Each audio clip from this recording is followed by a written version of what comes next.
We're moving on to question number 2.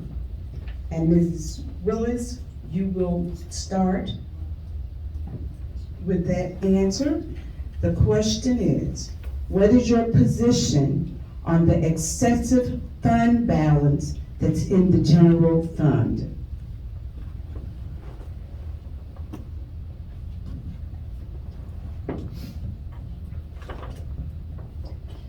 Started off with some tough questions, the excessive fund balance. I know that the reason we have an excess fund balance is because the village operates in a very fiscally responsible manner.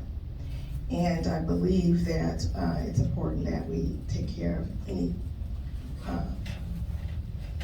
needs for the village. I think that infrastructure is very important, making sure that we take care of our roads, our sidewalks, making sure that we have safe places in our village.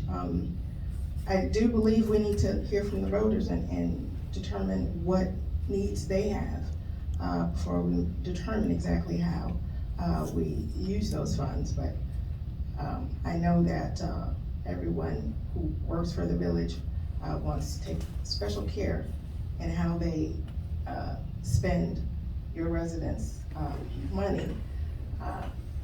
And I am all for making sure that we use it in a purpose that supports and that's good for all of the residents of Homewood. Thank you. Mr. Hyman, the same question for you, please.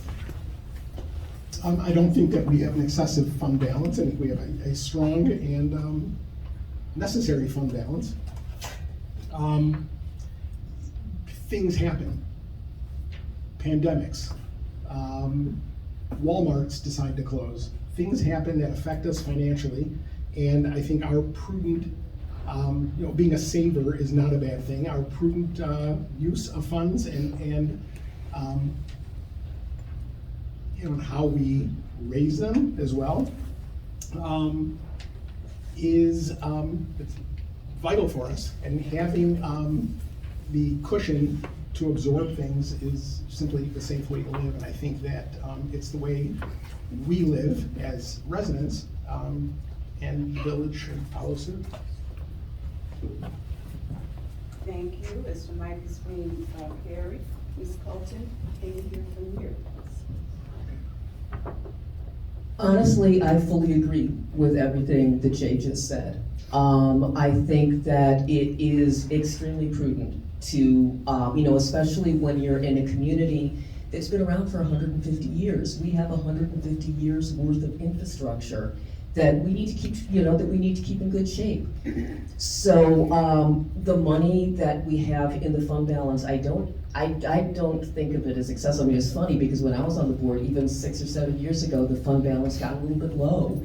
And I'm delighted to see how prudent the board and staff is in keeping, in being good savers.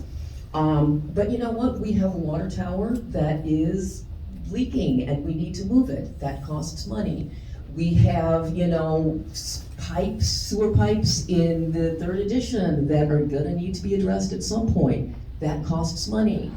And we don't know what the next thing that could happen is. And so I like to be ready, and I like to be prepared, and I like to be responsible so that when problems happen, we're not in a panic trying to sell bonds, that we can take care of business and make sure that everybody's comfortable. Thank you. Ms. Brewer? Similarly to what has been said, I think one of the unique things about our community is that we operate in a way that is not only responsible, but it provides us a cushion. We could have unforeseen circumstances, and we also have things that we do expect to come down the pike at some point. Given all that we offer, I think that's an amazing dynamic. And I think we owe it to our community to continue being responsible.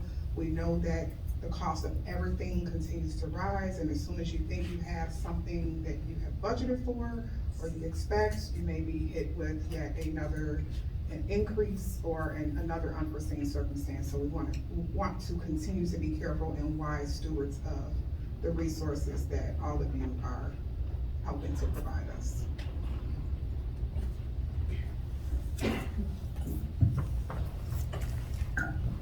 Thank you.